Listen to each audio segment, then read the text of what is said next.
Buenas tardes, señora presidenta. Buenas tardes a todas las partes que están conectadas. En el día de ayer, después que la doctora Larrandart hizo esa presentación, conversé con ella y acordamos que, en primer lugar, quien exponga sea la doctora Cristina Fernández de Kirchner y, en segundo lugar, mi distinguida colega Lucila Larrandart. El tribunal, en audiencias análogas a esta, entiende que siempre la introducción técnica corresponde al letrado, sin perjuicio de que luego la persona imputada pueda desde ya dirigirse de modo personal al tribunal. Le pregunto si tienen alguna distribución del tiempo que les toca en este sentido. No, en este sentido, señora presidenta, simplemente como abogado de la doctora Fernández de Kirchner, lo que voy a hacer es remitirme a la presentación extensa en la que se dio inicio, o con la que se dio inicio a este incidente de nulidad, ratificarla en todos sus puntos, y cederle la palabra a mi representada, la doctora Cristina Fernández de Kirchner, para que ella haga la exposición del caso. Perfecto. Dicho lo cual, entonces, señora Cristina Fernández de Kirchner, no sé si me está escuchando. Sí, perfectamente. Muy bien, tiene la palabra. Bien, muchísimas gracias, presidenta. Muy buenas tardes, sí, ya buenas tardes a todos y todas. Yo, antes de introducirme en la cuestión estrictamente del planteo que efectuara mi defensor, el doctor Beraldi, y el que acaba de ratificar, creo que en virtud de esta causa, que se conoce popularmente con el nombre de memorándum, pero que nos tiene aquí sentados y conectados, acusados de ser encubridores del más terrible atentado terrorista que sufrió nuestro país. Hace este próximo domingo se van a cumplir 27 años. ¿Cuál es la idea entonces? La primera, demostrar a partir no ya de los planteos jurídicos que vamos a hacer posteriormente, sino de la más simple lógica del disparate judicial, institucional y político que es esta acusación a quienes estamos hoy sentados o conectados aquí. Mire, presidenta, señores, no sé cómo decirlo, estoy acostumbrada a hablar entre legisladores, nunca entre acusados y conectados, pero el atentado a la AMIA ocurrió hace 27 años este domingo que viene. Sería bueno preguntarnos dónde estábamos cada uno de los que hoy estamos acusados de querer encubrir lo que sucedía desgraciada y lamentablemente hace 27 años. ¿Por qué digo esto? Porque es interesante este primer ejercicio de sentido común, de lógica, acerca de dónde estaban, qué responsabilidades institucionales tenían quienes hoy estamos acusados de querer encubrir aquel atentado. Y permítame, señora presidenta, leer algunas de las cosas que, para no olvidarme de ninguno de los acusados o encartados, seguramente, pero, por ejemplo, Andrés Larroque, que es el que va a hablar después de mi intervención, cuando sucedió el atentado de la AMIA, tenía 15 años. 17 años, 15 años tenía Mena, ¿ve? Por eso es bueno tener anotaciones. 17 años tenía el Cuervo Larroque, permítame identificarlo de esa manera, que es como que todos conocemos, el Cuervo, estaría terminando el 5º año del Colegio Nacional de Buenos Aires. Juan Martín Mena, más chico, el actual secretario de Justicia, tenía 15 años, con lo cual debería estar cursando, calculo yo, 3er año de algún colegio de Mar del Plata, esa ciudad donde es oriundo. Parrilli, Oscar Parrilli, no sé, ahí por ahí tenía pelo, hasta tenía pelo hace 27 años, qué sé yo. Pero hace 27 años Parrilli había abierto nuevamente su estudio de abogado en Neuquén, había perdido la interna del Partido Justicialista, con lo cual estaba bastante alejado de la actividad política de nuestro espacio político y se había acercado más inclusive al Frepaso. Creo que andaba con Octavio Bordón por aquella época. Zanini, Carlito Zanini, era, creo, ministro de gobierno, si mal no recuerdo, de Néstor Kirchner, que atravesaba en ese momento su primera gobernación de Néstor Kirchner, 91-95. Carlos creo que era el ministro de gobierno. Angelina Bona, no sé por dónde andaría, pero me parece que en ese momento creo que era empleada de la empresa provincial de servicios públicos en Río Gallegos. Al Chango Suaín le comenté esto y me dice, no, yo recién entraba a la Cancillería como secretario de tercera. Timerman, no lo tengo presente para preguntarle dónde estaba, pero encontré una vieja nota del diario Clarín del 26 de septiembre del 98. El título era Medios, : Román Lechman, 3 puntos, que era una revista de aquella época, tiene nuevo director. Brevemente le leo un trocito de la nota. La revista 3 puntos estrena cambios.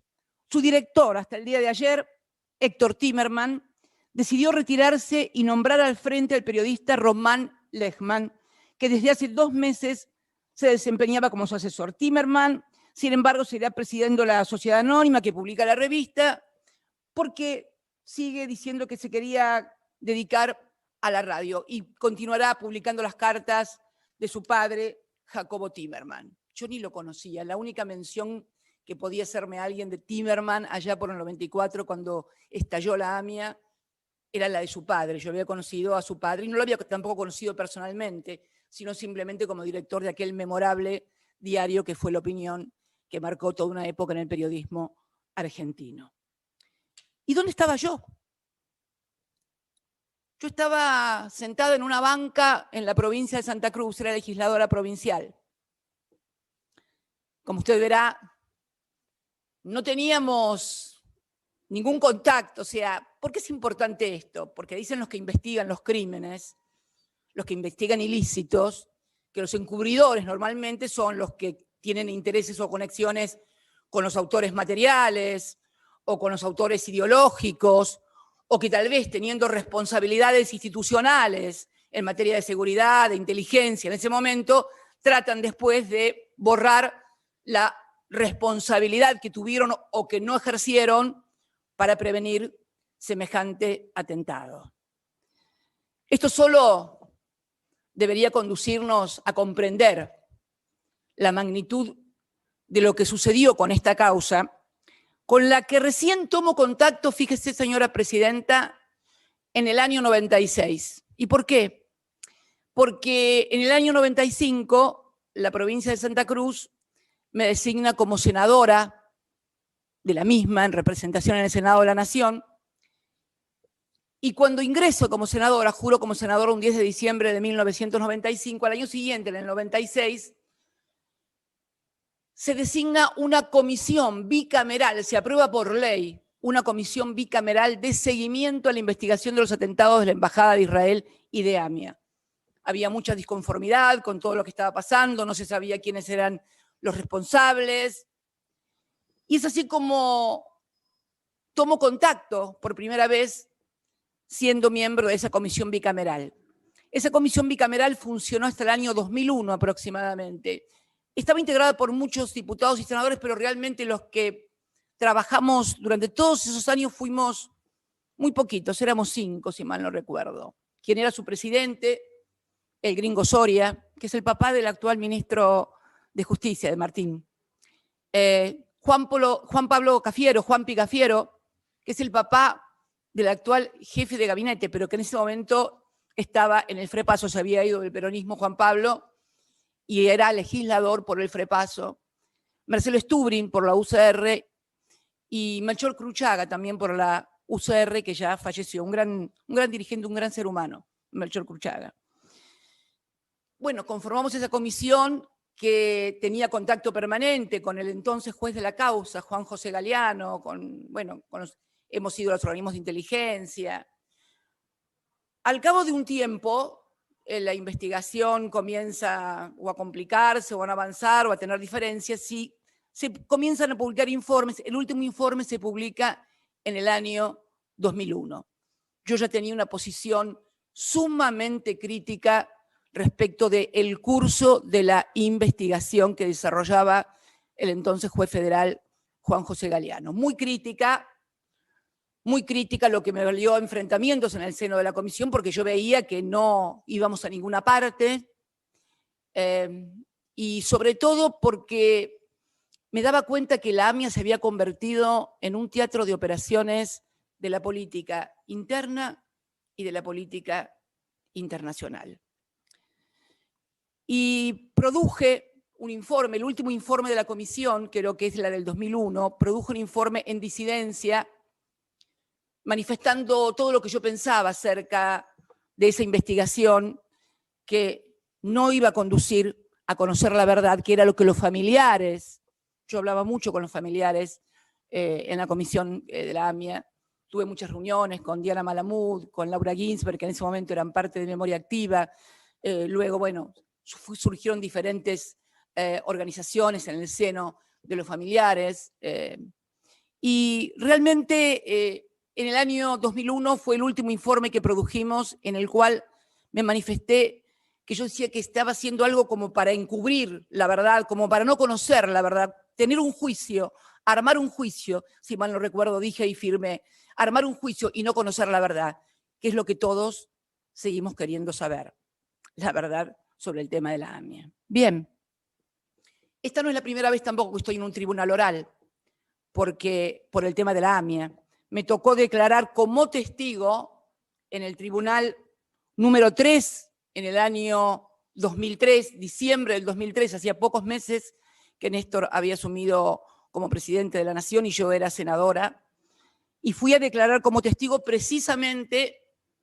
Fuimos todos a declarar, todos los miembros de aquella comisión, el doctor Cafiero, el doctor Soria, Cruchaga, Stubrin, fuimos todos a declarar a esa comisión, a este tribunal oral, como testigos. Es notable, y no tampoco fue la primera vez, y la segunda vez creo que fue luego del 2015, ya era fiscal la doctora Sabrina Namer, y ahora estoy como encubridora de aquel atentado al que fui a 2 juicios orales a declarar como testigo. Esto revela un poco el disparate, el dislate que significan todas estas actuaciones.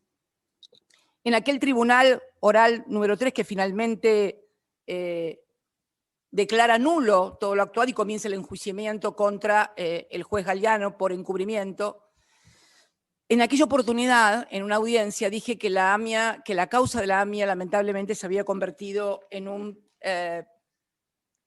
escenario, en un tablero de ajedrez, del ajedrez de la política nacional e internacional. Y realmente allí se decretó la nulidad porque se comprobó que se habían pagado $400.000 a el testigo, el imputado Tejeldín, para que imputara a policías de la provincia de Buenos Aires. En aquel momento, cuando se produjo esa imputación, cuando fueron presos los policías, se disputaba en la República Argentina el tema de la presidencia en nombre del Partido Justicialista. Y bueno, algunos creyeron que de esa manera iban a perjudicar a quien finalmente resultó ser el candidato, que fue el doctor Eduardo Duhalde, quien un tiempo antes de aquella denuncia contra la policía de la provincia de Buenos Aires, como prácticamente coautora del atentado, había dicho que la policía bonaerense era la mejor policía del mundo, y esto había tenido muchísimos titulares. Esto un poco ratifica que desde su inicio esta causa tuvo una marcada orientación a intervenir o a ser usada un drama como este en la política interna y también en la política internacional. Bien, ahora vamos al contexto. Hecha esta breve introducción que tenía que ver con ponernos en un cuadro de situación y darle sentido común a lo que está sucediendo y a lo que sucedió. porque hoy estamos acá sentados de encubrir el atentado de la AMIA 27 años después, a gente que no tenía ningún tipo de responsabilidad institucional, ningún tipo de conexión, ni siquiera territorial, ni siquiera de espacio en el tiempo en la comisión de este terrible delito, aún impune. Y no me queda ninguna duda que uno de los problemas de la impunidad fue precisamente este manejo político que se le dio a la causa. Bien, ahora entrando en el contexto en el cual se plantea y se hace este planteo de nulidad, es importante entender el contexto en el cual se producen los hechos que son los que fundamentan este pedido de nulidad que formuláramos oportunamente. Bien, el 10 de diciembre del 2015 asume un nuevo gobierno en la República Argentina, el del presidente Mauricio Macri,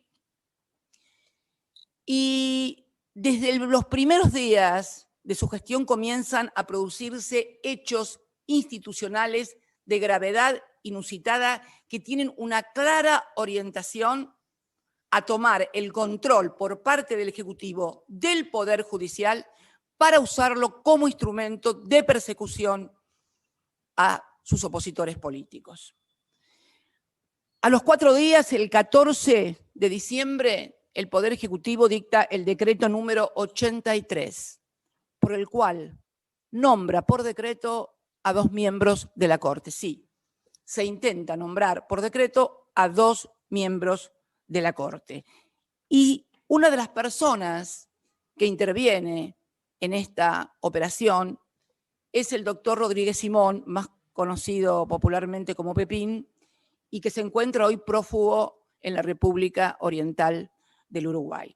Esto fue el que lo asesoró a Macri para hacer esto, está reconocido por el propio expresidente Macri, fue precisamente este asesor presidencial, el doctor Rodríguez Simón, hoy prófugo, que además integra, como lo vamos a desarrollar más adelante, lo que se conoció y que hoy es motivo de causa judicial como la mesa judicial del macrismo. El segundo hecho puntual fue el ataque formidable que recibió la entonces procuradora fiscal, la doctora Alejandra Gils Carbó, que había sido elegida por este Senado, yo estoy sentada en este momento en el Senado, por amplias mayorías superiores a los 2/3 que marca la ley vigente. Esta persona, que tuvo una conducta intachable, fue perseguida públicamente, denostada con prácticas cuasi mafiosas o mafiosas directamente, amenazando a sus hijas, publicándose los teléfonos de las hijas para que la gente las agraviara, las insultara, las persiguiera y las hostigara. Esto pasaba ante la complacencia de la mayoría de los medios hegemónicos, en las cuales el presidente y varios funcionarios y dirigentes atacaban a una funcionaria de la Constitución que había sido elegida como Dios y la Constitución lo mandan. No paró allí, hasta que consiguieron, por supuesto, su renuncia. Hay también hoy una causa penal. El doctor Alberto Fernández, actual presidente de todos los argentinos y de todas las argentinas, ha reconocido y ha dicho que fue a ver al doctor Ercolini por qué perjudicaban y por qué perseguían a la doctora Gil Carbó, y el doctor Ercolini le dijo que no tenía más remedio que hacerlo. El tercero fue la designación en 2 organismos del Poder Ejecutivo, como es la Oficina Anticorrupción y la UIF. La Oficina Anticorrupción, que fue una creación, si mal no recuerdo, del gobierno del doctor de la Rúa, exigía, para ser su titular, el título de abogado o abogada. Modificaron por decreto de necesidad y urgencia la ley para que una exdiputada de Cambiemos, la diputada Laura Alonso, que no tiene título que acredite que podía ser, no es abogada, para que lo pudiera ocupar una persona que no fuera abogada. La pusieron así, modificando una ley. En la UIF, que es la Unidad de Investigación Financiera, se puso como titular, atención con esto, al doctor Mariano Federici. Mariano Federici era ex asesor del Fondo Monetario Internacional. ¿Le suena, no? Y como vicepresidenta o como vicedirectora de esta unidad, a la doctora María Eugenia Talarico. ¿Quién era María Eugenia Talarico? Era asesora abogada del HBC. Como usted recordará, señora Presidenta, y como recordarán todos, durante mi gestión, y merced a un convenio con la República de Francia, pudimos acceder a más de 4.000 cuentas que el HBC había creado para sus clientes argentinos para poder hacer lavado de dinero. Esa fue la persona que designaron en segundo lugar. Y también la designaron como jefa de Relaciones Humanas a María Pía Monjes Calcaterra, prima del presidente. Estas dos instituciones, la Oficina Anticorrupción y la Unidad de Investigación Financiera, inmediatamente se convirtieron en querellantes de todas las causas en las cuales había un acusado acá para actuar, no para averiguar la verdad, sino para perseguir una forma totalmente anómala e impropia, de la que se ha dado cuenta en numerosos expedientes. También en la FIP se dispuso un conjunto de personas para poder investigar y perseguir. Hay expediente judicial que también tramita en Comodoro Pi por denuncia efectuada por la actual administradora, por la actual directora de la FIP, la licenciada Mercedes Marcó del Pont. Se descubrió que había células organizadas como tal adentro de la FIP que para perseguir exactamente a mi familia. Concretamente, se pudo comprobar que en los sitios que teníamos como contribuyentes, mis hijos y yo, registran el nivel de ingresos más altos, más de 30.000 ingresos, y además se pudieron comprobar todas las maniobras fraudulentas de persecución que se hicieron para perjudicarnos. En el BCRA también, a cargo de Sturzenegger, en una reunión del Banco Central, del directorio del Banco Central, se puso una foto de mi hija y se le preguntó a los que estaban en esa reunión, entre los cuales estaba uno de los directores, que finalmente lo denuncia, qué ideas tenían para esa persona. Esa persona era mi hija y entonces se pedían ideas para acusar y para perseguir. UIF, Oficina Anticorrupción, miembros de la Corte, magistrados de la Corte nombrados por decreto, AFI. Nosotros habíamos hecho una profunda reforma en la AFI en la cual habíamos eliminado los gastos reservados. Allí nombran a un amigo del alma del anterior presidente, a Rivas y Magdalani, y ahí comienza también la persecución de la cual hoy hay varias causas en distintos juzgados, en Lomas de Zamora y acá en Comodoro Pi, acerca de espionajes, no solamente a los opositores, no solamente a mí en el Instituto Patria o en mi casa, sino también a algunos funcionarios y aliados y amigos del propio expresidente. También en ese marco surge una nueva doctrina en el ámbito del Poder Judicial, que es la doctrina Irurzun, la doctrina del poder residual. Ya la prisión preventiva no es para aquellos que tienen posibilidades de escaparse, hay temor fehaciente y genuino de que esa persona rehúya el accionar de la justicia y se escape o pueda... No, se genera una doctrina del poder residual. Todo aquel que fue funcionario del anterior gobierno, obviamente, tiene un poder residual que lo convierte en alguien peligroso que puede incomodar una investigación, por lo tanto hay que investigarlo, pero preso. Hay que investigarlo, pero preso.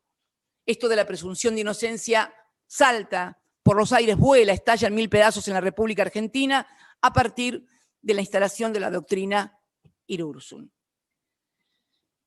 En el Consejo de la Magistratura también hay movimientos en este sentido.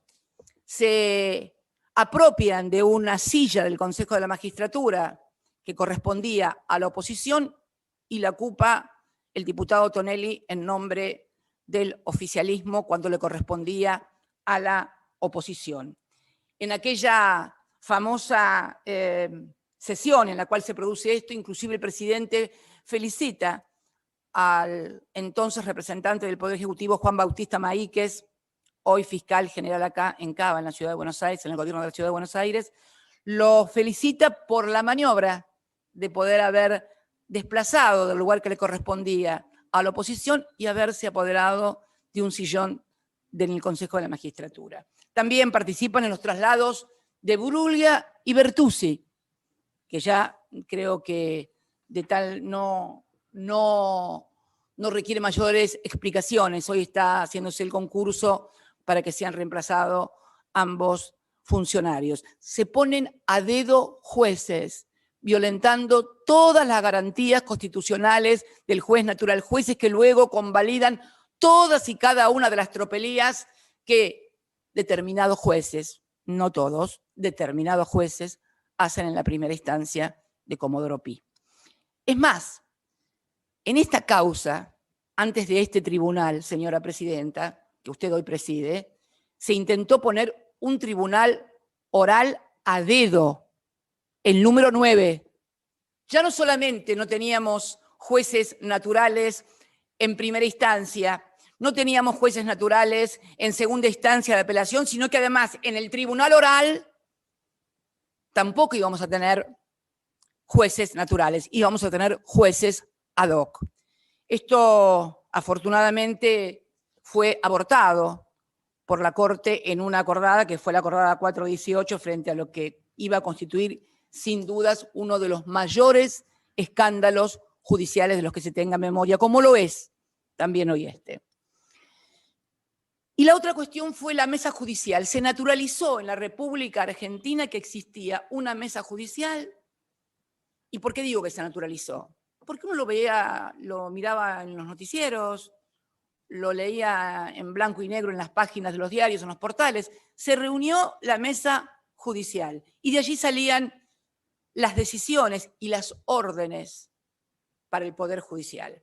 Esta mesa judicial que estaba integrada y que también hay hoy una causa penal de la cual forma parte el prófugo Rodríguez Simón, que está en Uruguay, Macri, su jefe de gabinete Marcos Peña, Arribas, el titular de la AFI, Garabano, su ministro de Justicia, Rodríguez Simón, Torello, que era el jefe de asesores, si mal no recuerdo, de presidencia, y Crucelas, que era el secretario legal y técnico. Todos ellos eran los que decidían a quién había que meter preso, a quién había que armar una causa, a quién había que intimidar. Esto sucedió en la República Argentina y de esto dio cuenta además en un informe lapidario el doctor García Sayán, que es el relator especial de Naciones Unidas ante denuncias que se le efectuaron en ese ámbito.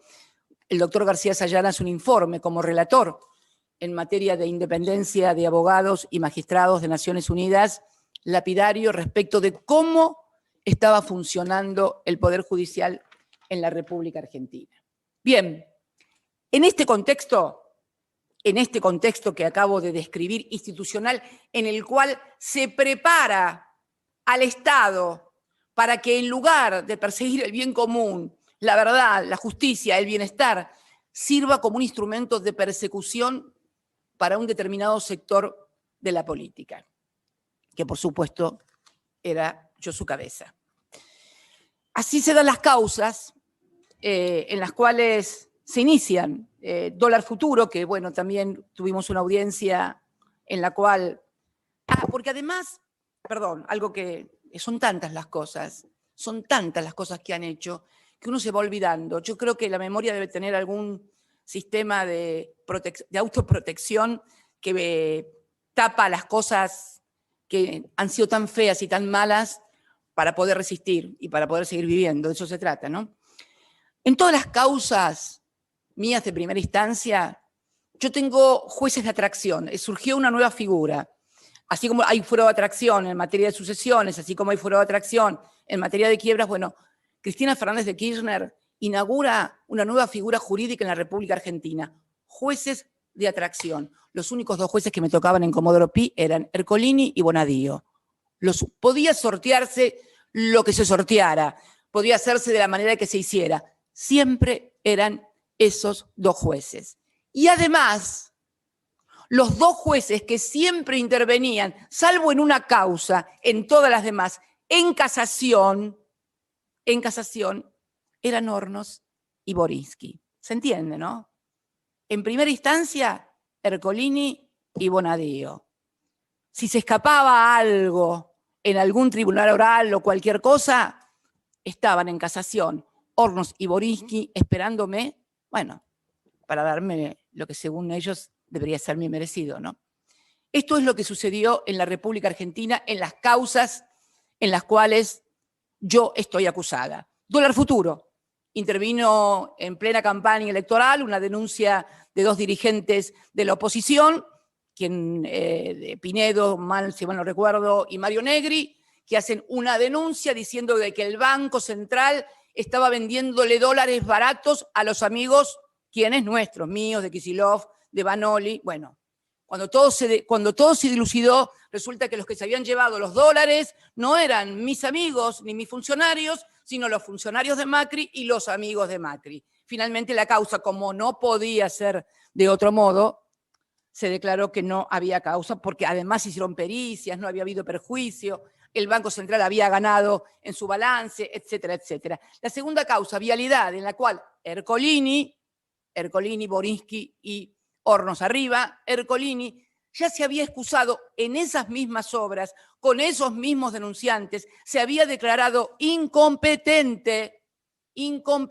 el año 2008, 2009, 2010, no recuerdo exactamente, y había remitido las causas a Santa Cruz, donde fueron juzgadas y donde hay cosa juzgada. Sin embargo, el juicio de vialidad sigue adelante. ¿Quiénes están arriba esperando? Borinsky y Hornos. Tercer juicio, Otesur, los sauces. Bueno, esto ya es, hacen causas mellizas. La exdiputada Stolbizer hace una denuncia en los sauces ante la manifiesta manipulación que el juez Bonadío, que sale sorteado Bonadío, hace de esa causa, se la sacan. ¿A dónde va? Acertó, Ercolini. Y luego se hace otra denuncia más, melliza, ya no por Otesur, sino los sauces, va Bonadío. Finalmente todo termina en Bonadío. Y arriba, Hornos y Borinsky. Luego está la fotocopia de los cuadernos y sus satélites, ¿no? Bueno, eso es un verdadero compendio, eso va a ser el día de mañana un verdadero compendio de nulidades, ¿no? Porque esta causa se hizo en el marco de la ley del arrepentido, sancionada por el gobierno de Macri, en la cual se comprobó que a los que no se arrepentían y decían lo que Stornelli quería, iban presos. Si decías, Cristina es responsable de todo, quedabas en libertad. Lo más maravilloso es que el fiscal Stornelli, procesado porque se ha comprobado lo que ha hecho como fiscal, no porque un fiscal puede cometer un delito, pero no con motivo de su desempeño como fiscal. Puede, no sé, haber atropellado a alguien con un auto, haberse peleado con alguien. No. Todas las causas están vinculadas a su ejercicio en el Ministerio Público Fiscal. Sigue siendo fiscal en la República Argentina. Bien, bueno, allí fui con Bonadío también, 8 indagatorias en un día. El día del cumpleaños de Néstor, un 25 de febrero del 2019, si mal no recuerdo, o 18, no, 19. Me toma 8 indagatorias en un día. Bien. Yo quiero hacer una mención especial a una causa en la cual se dio y se conoce como la ruta del dinero K, le sonará.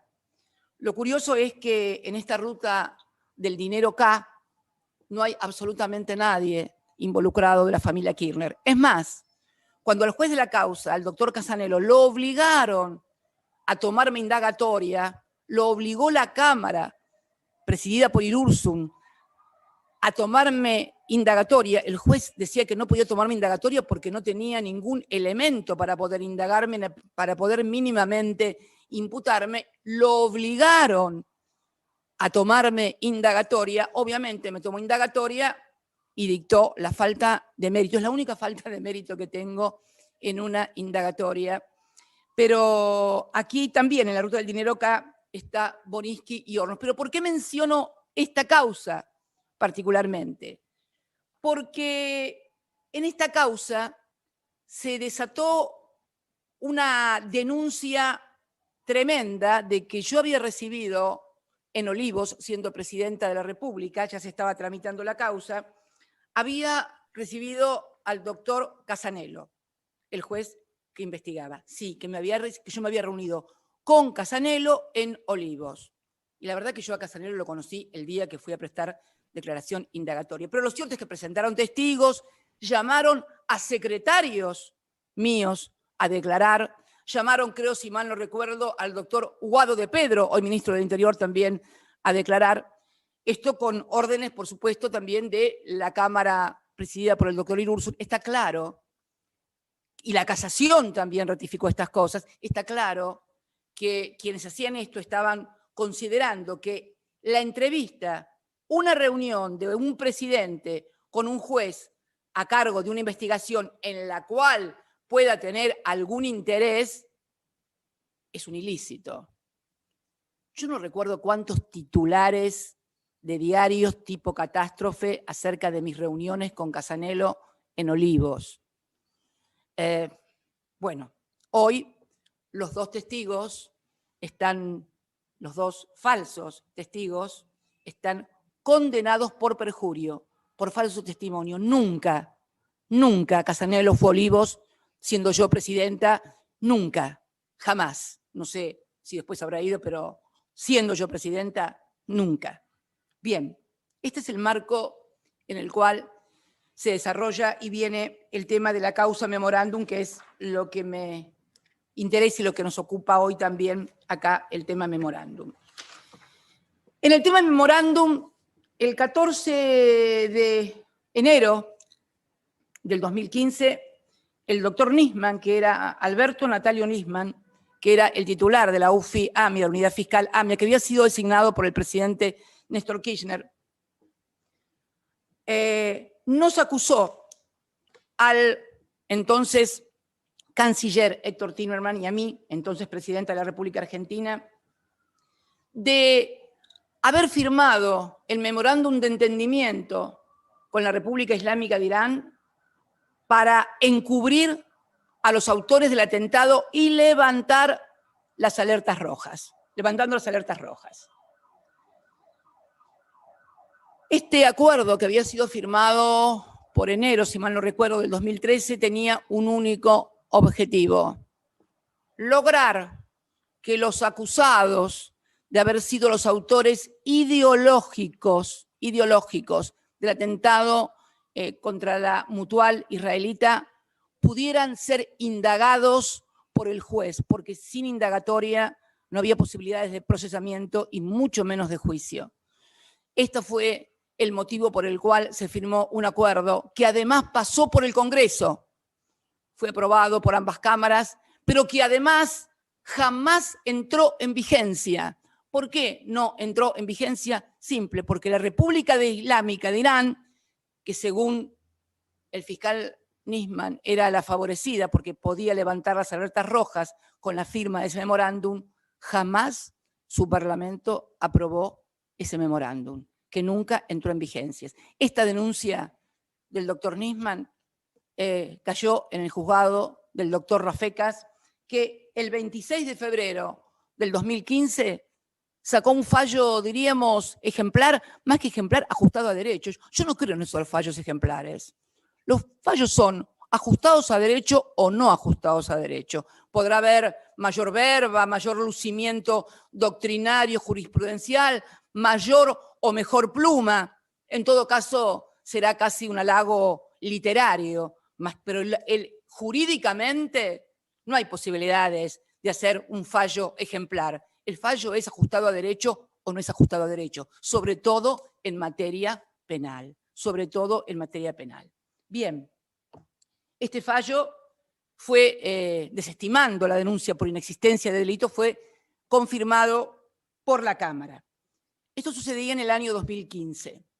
En el año 2016 ya estaba el nuevo gobierno y ya había 2 denuncias sobre los mismos. Hicieron uno de los querellantes que intervienen en esta causa, hicieron una denuncia sobre los mismos hechos, exactamente los mismos hechos que ya se habían investigado en el juzgado del doctor Rafecas, que ya había sido confirmado el fallo por la Cámara de Apelaciones, los mismos hechos. Se abre lo que se denominan causas mellizas. Algunos creen que solamente hay autos mellizos cuando se roban. Bueno, no. En nuestro país hay causas judiciales mellizas. Cuando no te gusta el resultado, como salió de un juicio, y podés armar otro para ver si podés lograr lo que no lograste en el otro juicio. Esto es lo que está sucediendo y lo que sucedió concretamente en esta causa del memorándum. Paralelamente, intentan reabrir nuevamente la causa ya estamos hablando del año 2016, ¿no? Gobierno de Mauricio Macri, con todo este contexto que acabo de describir hace unos instantes. La toma, la cooptación de todo el Estado y del Poder Judicial para atacar. Bien. Intentan reabrir la denuncia que estaba radicada en el juzgado del doctor Rafecas. El doctor Rafecas la desestima y allí hay una solicitada, creo que fue en el año 2017, una solicitada con un titular rimbombante. El juez Rafecas debe ser removido. El juez, repito, el juez Rafecas debe ser removido. La firman, entre otros, Etcheverre, que era ministro de Agricultura, creo, el diputado Waldo Wolf y la entonces diputada Elisa Carrió. Sí, la misma que ahora impulsa a el doctor Rafecas como miembro para ocupar el cargo del Ministerio Público Fiscal. En el año 17 decía que debía ser restituido. Y no solamente dijeron que debía ser, pasaron de las palabras a los hechos. Se iniciaron causas en el Consejo de la Magistratura que duraron 2 años. Estas son las cosas cambiantes de la política en la Argentina. Estas 2 denuncias nuevas llegan a casación, ¿no?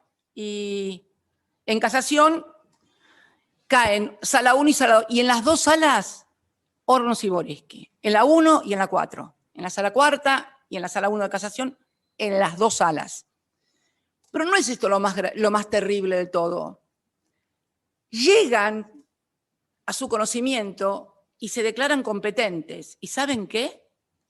Ellos se habían declarado incompetentes en todas las causas de la AMIA, Hornos y Boriski, y había sido aceptada su excusación. Se habían excusado ellos en todas las causas porque habían tenido participación como fiscal o habían tenido algún grado de participación en todos los casos, que son los expedientes que acaba de mencionar la señora secretaria, que se acaban de adjuntar como prueba al presente juicio. En todos esos expedientes, ustedes van a ver que ellos, por decoro, delicadeza, y no sé qué otra palabra utiliza la fórmula esta de la excusación de los jueces, por decoro, delicadeza y no sé qué cosa, se habían excusado siempre con la AMIA. Y acá no podían excusarse, acá estaba Cristina. Y si estaba Cristina, bueno, no había excusación posible. Había que ir sobre ella y contra ella. Esto es lo que pasó.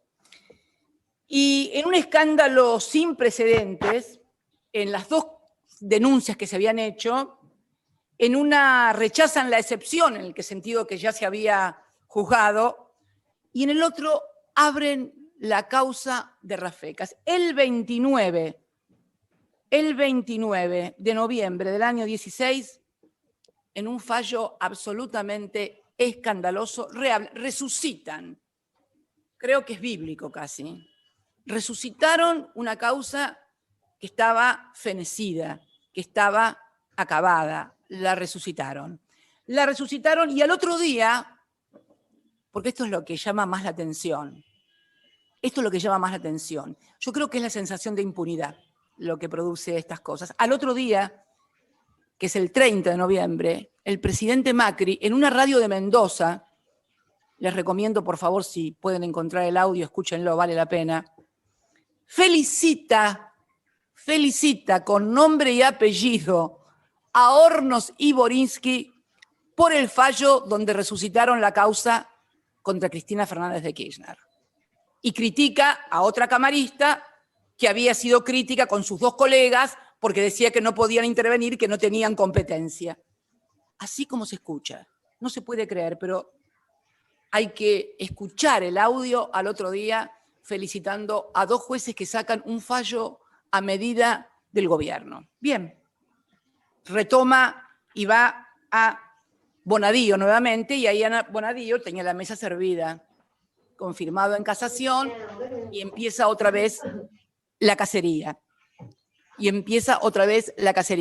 Bueno, me pide el desafuero, no lo logra, pero sí logra encarcelar al doctor Zanini, logra encarcelar a Luis Delía, logra encarcelar a otros que están presos, creo que 3 o 4 meses. Incomprensiblemente todavía el doctor Zanini sigue pidiendo que alguien le explique la razón por la cual él estuvo preso 4 meses. Por supuesto, Borinsky y Hornos convalidan todo lo actuado por Bonadío en primera instancia. En ese interín se conforma el Tribunal 9 ad hoc, a dedo, para juzgarnos, sale la acordada de la Corte, la 4/18, y es este tribunal que hoy estamos declarando el que finalmente tiene la competencia. Borinsky y Hornos no podrían haber tomado nunca parte en las actuaciones anteriores. Es más, la doctora Sabrina Namer, que es la integrante, creo, titular de este tribunal, que había sido fiscal de la UFAMIA, fue recusada por las querellas de los familiares de Sisevsky y creo de Daya, por haber sido fiscal en la causa AMIA. Es bueno, les recomiendo leer, hacer una breve lectura de las recusaciones de Borinsky y Hornos en todas las causas anteriores que ustedes nombraron. Algunas creo que fue Rivelli, otra fue Vicat. En todas, absolutamente en todas las causas que tuvieran algo que ver con el tema de AMIA, ellos se excusaban, salvo en estas. Bien, tardaríamos un poco más en enterarnos cosas que sospechábamos, pero que de repente, esto es como el rey desnudo, ¿no? Lo ven, pero hasta que por ahí dice alguien, ahí está el rey desnudo. Bueno, acá hubo alguien que encontró en un informe sobre ingresos tanto a la presidencia, a la Casa Rosada, como a la Quinta Presidencial de Olivos, encontraron, esto fue en febrero de este año, estalló el escándalo cuando se encuentran el ingreso del doctor Hornos y del doctor Borinsky asiduamente y siempre en coincidencia con las causas, tanto en la Casa Rosada por parte del doctor Hornos como del doctor Borinsky a Olivos. Mire, si me permiten leer. Se comprueba que el juez Gustavo Hornos visitó la Casa de Gobierno en las siguientes fechas: 22/12 del 2015, 5 de mayo del 2016, 8 de agosto del 2016, 31 de octubre del 2017, 16 de noviembre del 2017, 13 de agosto del 2018. Estos 6 encuentros fueron autorizados por el propio Mauricio Macri, según informa Poder Ciudadano. A raíz de esta revelación, un grupo de legisladores, entre ellos el doctor Martín Soria, que hoy ocupa la cartera de Justicia, hicieron una denuncia, y también se descubrió que el juez Mariano Borinsky visitó la Quinta de Olivos, Borinsky un poquito más seguidos a Olivos que Hornos a la Casa Rosada. 15 ocasiones.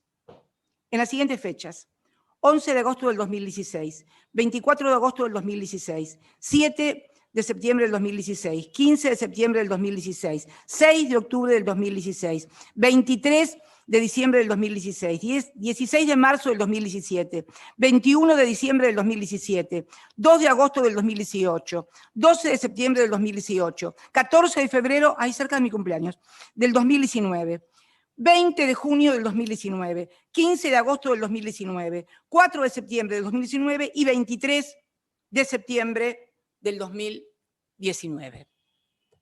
Bien. Cuando estalla el escándalo, pero comienzan a descubrirse otras cosas, porque ¿qué pasa? Estas visitas habían sido negadas y habían sido adulterados los informes. El primer informe que se obtiene se suprime. ¿Quién lo produce el primer informe? Otro tips de esta causa. El privadísimo secretarísimo de Mauricio Macri, Darío Nieto, el que aparece en la causa de Lomas de Zamora con el teléfono en el cual da cuenta de sus reuniones, que va a haber, Borinsky viene por una cuestión legal y administrativa, y este secretario, Darío Nieto, adultera los informes, informa a los que ingresaron a la Casa Rosada y los que ingresaron a Olivos, pero en esas listas no aparece ni Hornos ni Borinsky.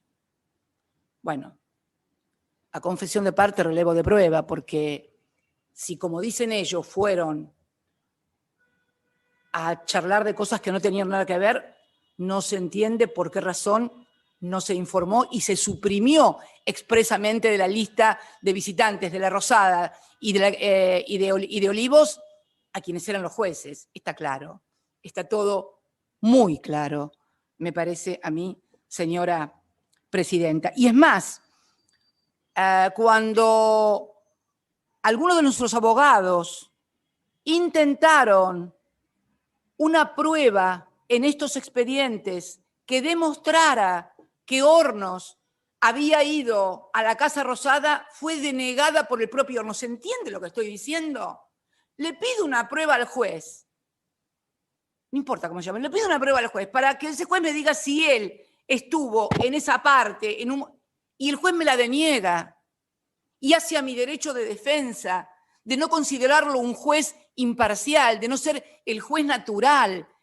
¿En serio que quieren hacernos creer que todas estas causas judiciales son legítimas y son legales? No, nunca he visto una ilegalidad, una ilicitud de este tamaño. Los jueces mintiendo acerca de sus propios actos vinculados con las propias causas en las que son jueces. Es un escándalo monumental, nunca visto, y es tolerado, y es ocultado o disimulado por los grandes medios hegemónicos.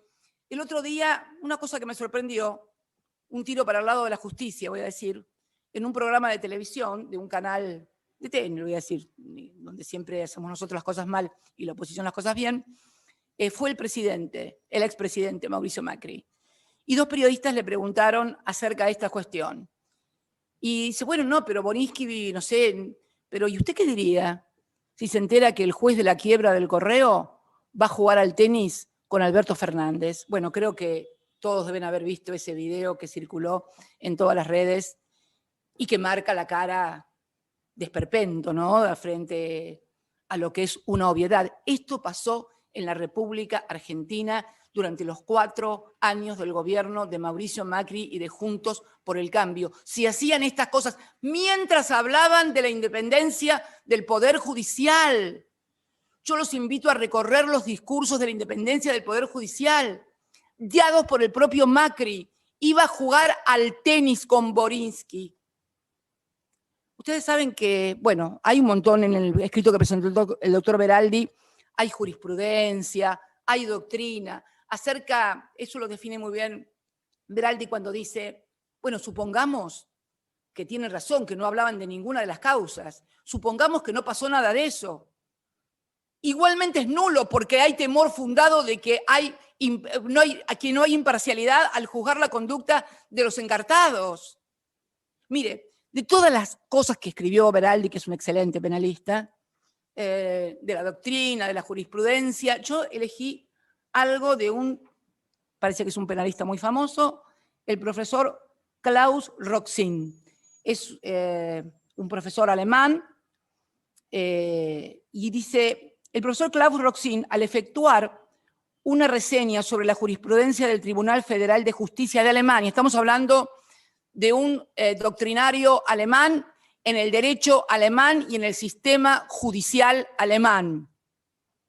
Enseña que el temor de parcialidad se configura, escuchen bien, por favor, enseña que el temor de parcialidad se configura, entre otras situaciones, da una casuística, justamente cuando el juez, abro comillas, textual de Klaus Roxy, no lo dice ni Beraldi ni Cristina, juega al tenis, cierro comillas, con el imputado, abro comillas de vuelta, y después se van a comer juntos. ¿Se entiende? Acá habla del imputado porque es el que está interesado en la causa. Acá jugaba al tenis y después se iba a comer con Mauricio Macri. ¿Alguien piensa que ese juez puede ser un juez imparcial contra Cristina Fernández de Kirchner? ¿En serio que piensan que puede ser imparcial? Podríamos seguir, señora presidenta, perdón.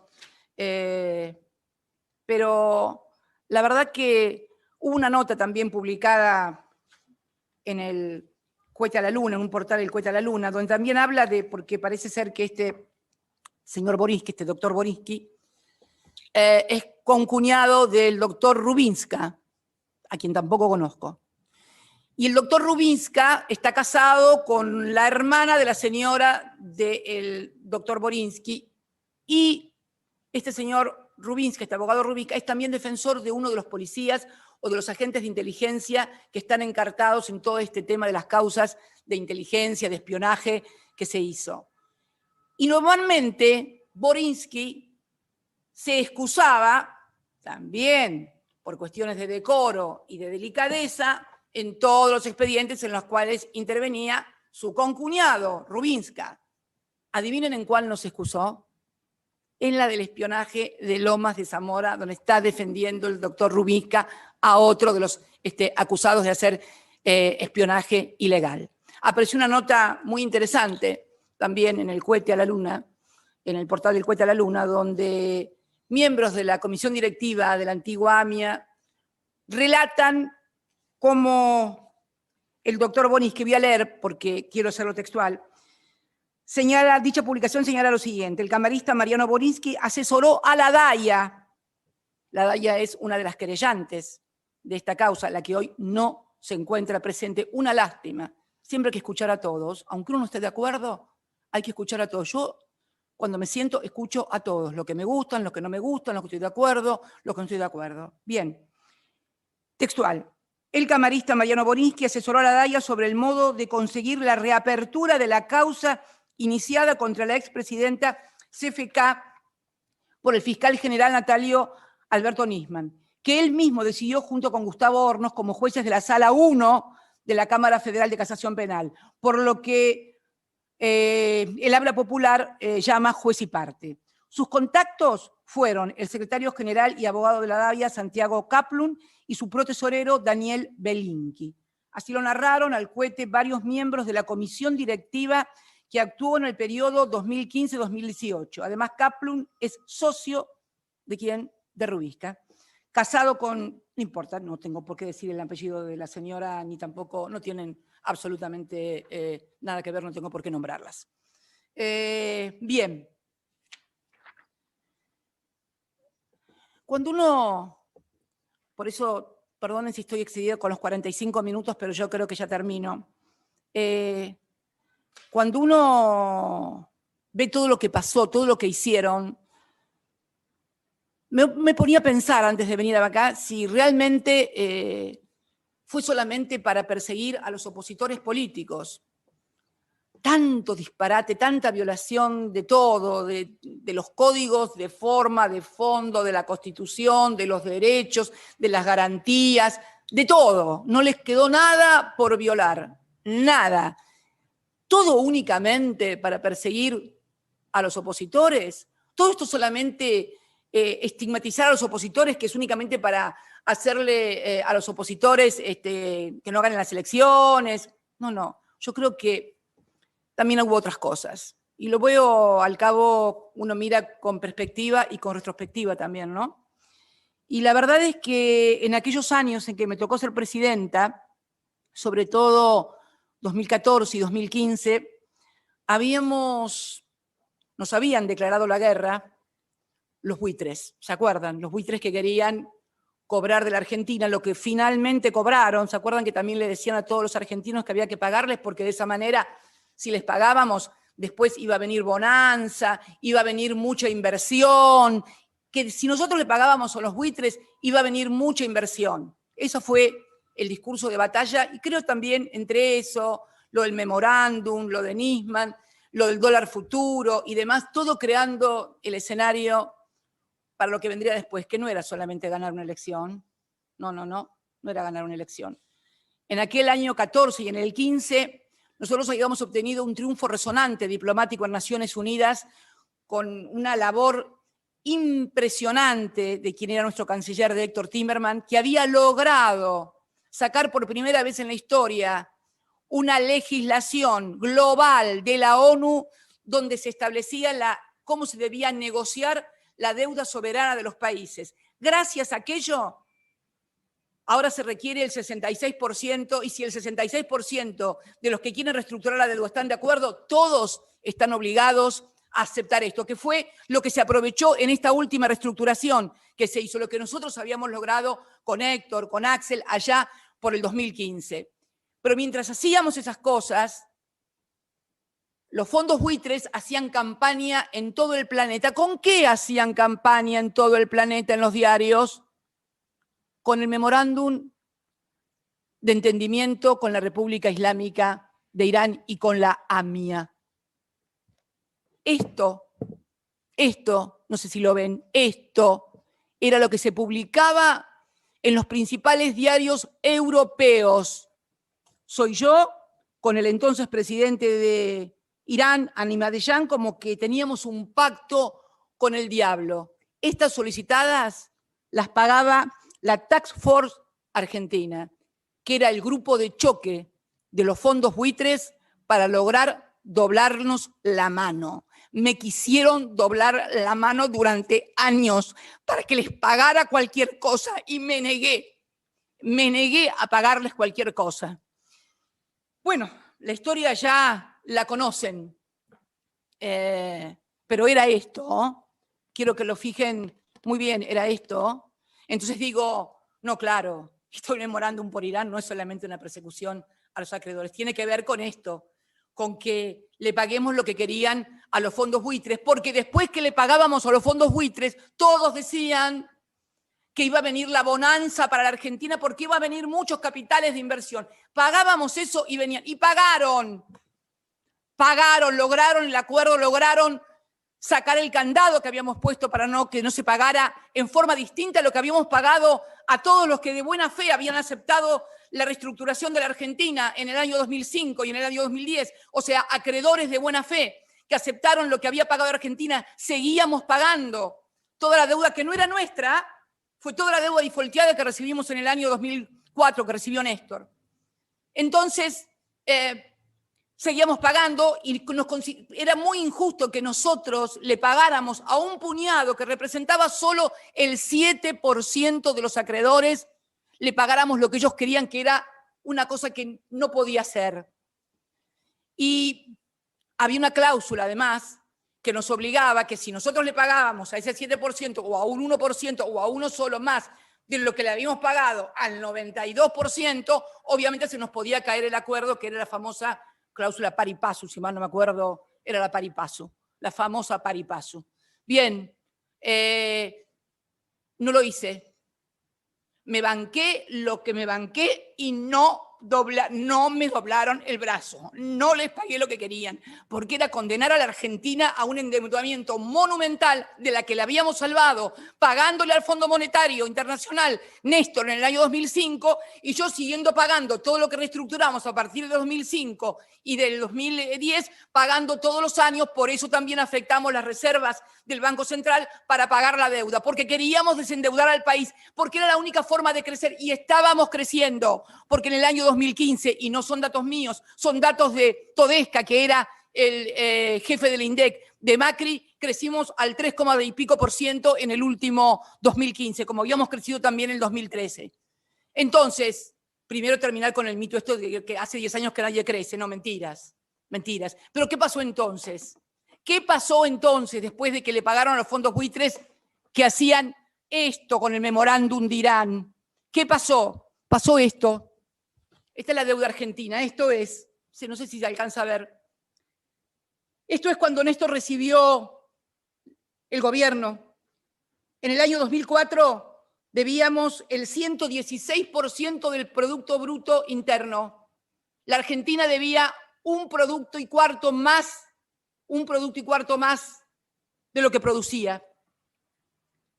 Este es el 2015, cuando termina nuestro gobierno, el 10 de diciembre del 2015, 37,4 solamente del PBI. Y ojo, que en este 37,4 está todo, pero teníamos en deuda, en moneda dura, únicamente un 13%. Un 13% nada más de 37,4. Fíjense ustedes cómo fuimos de ese 100, cómo lo redujimos. De ese 120 fuimos bajando, y llegamos en el último tramo de mi gobierno al 37,4. Miren lo que pasó en apenas 4 años. Del 37,4 a fines del 2019, el 72,6 del Producto Bruto. Casi duplicaron. Mire cómo habíamos logrado, mire cómo estaríamos los argentinos si hubiéramos tenido dirigentes que se aguantaran lo que hay que aguantar para no... ¿Pero por qué no lo hicieron? No lo hicieron porque después no vinieron fondos para invertir en producción, en generar trabajo, en generar bienestar, alegría y felicidad a los argentinos. Vinieron a la timba financiera. Entonces, este memorándum, lo de vialidad, lo de dólar futuro, todo está armado para denostarnos a nosotros y que el pueblo argentino pueda entregarse débilmente a lo que siempre hicieron desde afuera, dominarnos a través de la deuda. Esto es lo que pasó en la República Argentina. Esto es lo que pasa con el memorándum de Irán. No hay otra cosa. Todo eso que dicen es increíble. Me duele tanto. ¿Saben por qué me duele tanto? Porque yo tengo 68 años. Ya fui presidenta 2 veces. No me mueve nada más que el dejarles un país a mis hijos y sobre todo a mis nietos y a mis nietas mucho mejor del que recibió su abuelo en el 2003. Esto es lo único que me mueve. Parece ser que no lo entienden. Parece ser que solamente se rigen por lo que ven en los diarios. No pueden tener pensamiento propio para poder analizar un poco más profundamente de lo que sale en la televisión o de lo que sale en un diario. Así nos va y así nos va a ir a los argentinos. Así le fue a muchos argentinos que no quisieron vacunarse porque le habían dicho por la radio y la televisión que la vacuna era veneno, que se le pegaban los imanes o cualquiera de las barrabasadas que han dicho en los últimos tiempos en esta verdadera tragedia que tenemos, que es la pandemia. La verdad, señora presidenta, la verdad, argentinos y argentinas, si no tomamos conciencia de lo que nos ha pasado a los argentinos en los últimos años, difícilmente podamos encontrar un camino después de esta pandemia. Y tenemos que encontrarlo, porque tenemos una responsabilidad, yo por lo menos me siento con la responsabilidad histórica de poder hacerlo. Así que discúlpeme, señora presidenta, y discúlpenme las otras personas que están así, pero es una cosa que siempre, en fin, me llega porque no puedo creer, todavía me cuesta creer que a 27 años de la tragedia de la AMIA estemos todavía discutiendo esto, que es el montaje de una mentira para poder ganar elecciones, para poder mantener entretenida a la gente y para poder echarle la culpa a los que mal o bien, con equivocaciones, con aciertos, podemos decir que cuando nos tocó gobernar la Argentina, la gobernamos para que la gente pudiera vivir mejor. Nada más, señora presidenta, muchas gracias.